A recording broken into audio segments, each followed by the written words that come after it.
من الشیطان الرجیم بسم اللہ الرحمن الرحیم انا سنلقی علیک قولا ثقیلا۔ دیکھو میرے بھائیو، نبی کے اوپر وحی آتی ہے، ہم سنتے ہیں۔ وحی کیا ہے؟ وحی آنے کی کچھ شکلیں ہیں، اس میں سے ایک شکل جو سب سے بڑی ہے، حضرت جبرائیل علیہ السلام اللہ کا پیغام لاتے تھے اور ہمارے نبی کو سناتے تھے۔ ہم نے سنا کہ غار حرا میں ہمارے نبی کی عادت شریفہ تھی، چلے جاتے تھے، ہفتہ دو ہفتے غار حرا کے اندر اکیلے رہتے تھے اور اللہ کی عبادت کرتے تھے۔ ایک مرتبہ ایسا ہوا کہ غار حرا میں جبریل تشریف لے آئے، پہلی مرتبہ، اور اللہ کے رسول نے جب دیکھا جبریل کو، جبریل علیہ السلام نے ہمارے نبی کو دبوچ دیا، اس طرح حق کیا اور اس طرح کر کے پھر چھوڑا، کہا اقرا، پڑھیے۔ تو ہمارے نبی نے جواب دیا ما انا بقارئ، میں نہیں پڑھتا۔ دوسری مرتبہ دبوچا، اپنے سینے سے لگایا، پھر چھوڑا، اقرا، پڑھیے۔ ما انا بقارئ، میں نہیں پڑھتا۔ یعنی کیا مطلب؟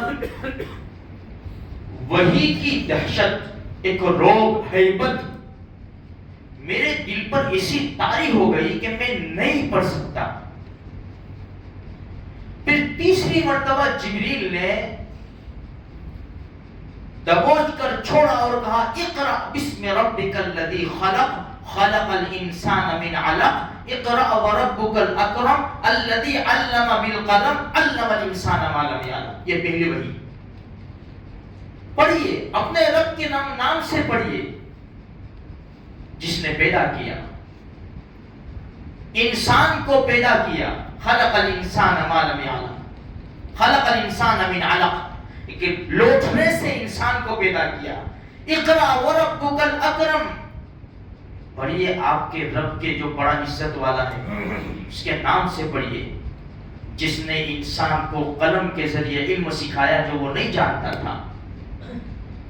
جب یہ وحی آئی نا، اللہ کے رسول کے اوپر ایک ہیبت طاری ہو گئی، جلدی جلدی گھر آئے، امی خدیجہ سے فرمایا، حدیث کے الفاظ ہے زملونی زملونی، مجھے چادر اڑاؤ، مجھے چادر اڑاؤ۔ امی خدیجہ رضی اللہ تعالی عنہ نے جلدی چادر اڑائی ہے، اور پھر جب ہیبت دور ہوئی تو پھر ورقہ ابن نوفل کے پاس لے کر گئی، وہ الگ قصہ ہے۔ کہنے کا مقصد یہ ہے کہ قرآن وحی، اس کو کہتا وحی۔ قرآن کیا کہتا ہے؟ انا سنلقی علیک قولا ثقیلا، ہم بہت بڑا بھاری بوجھ آپ کے اوپر ڈالنے والے ہیں۔ وہی چھوٹی موٹی چیز نہیں ہے، اس لیے تو میں کہہ رہا ہوں 4 دن سے کہ ہم صرف 12 ربیع الاول اللہ کے رسول کی پیدائش، بس خلاص،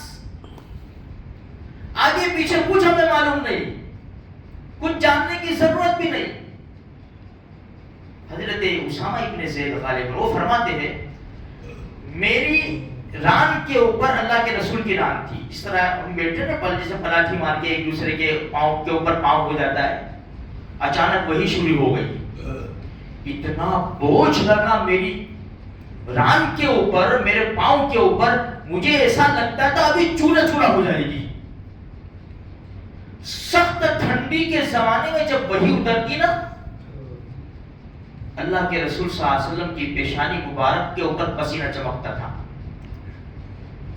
اونٹنی کے اوپر سواری کے اوپر ہوتے اور وہی شروع ہو جاتی تو وہی کے بوجھ سے سواری بیٹھ جایا کرتی تھی، اس کو کہتے وہی۔ تو میرے بھائیوں، یہ پورا قرآن وحی کے ذریعے آیا ہے، پورا قرآن۔ آج یہ قرآن کو ہم نے چھوڑا ہے، کئی دن نکل جاتے ہیں ہم قرآن کریم کی تلاوت نہیں کرتے۔ تو یہ وحی بہت بڑی چیز ہے، اسی وحی کے ذریعے یہ احکام اللہ کے رسول کے پاس سے ہمارے پاس آئے ہیں۔ اس لیے میرے بھائیوں اللہ کے رسول نے بہت ساری تکالیف برداشت کی ہے.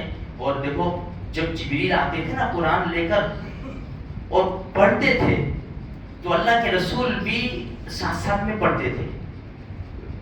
تو کیا کہا کہ آپ نہ پڑھیں، آپ نہ پڑھیں، آپ سنیں، آپ سنیں، آپ نہ پڑھیں، آپ سن لو پھر آپ کو یاد ہو جائے گا. یاد کرانا ہماری ذمہ داری ہے. آیت بھول لا تحرک بہ لسانک لتعجل بہ، اپنی زبان کو حرکت مت دو، بس پڑھو. اسی لیے جو اساتذہ ہوتے ہیں اگر معلوم ہے تو ہم جب پڑھاتے ہیں نا سبق بچوں کو، چلو پڑھو الحمدللہ رب العالمین، تو بچہ ساتھ ساتھ میں پڑھتا ہے استاد کی.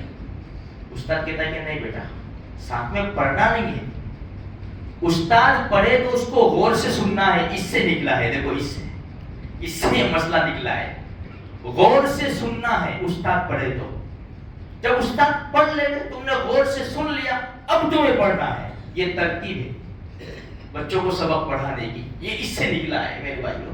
خیر بہت زبردست چیزیں ہمارے سامنے ہیں. اللہ کا قرآن ہے، وحی کیسے آتی ہے، یہ ساری چیزیں ہمیں معلومات ہونی چاہیے. اس میں اگر ہمیں انٹرسٹ ہوگا، رشک ہوگا نا، تو شریعت کے اوپر عمل کرنا بہت زیادہ آسان ہو جائے گا. اللہ مجھے آپ کو سارے مسلمانوں کو سچی محبت ہمارے نبی سے نصیب فرمائے.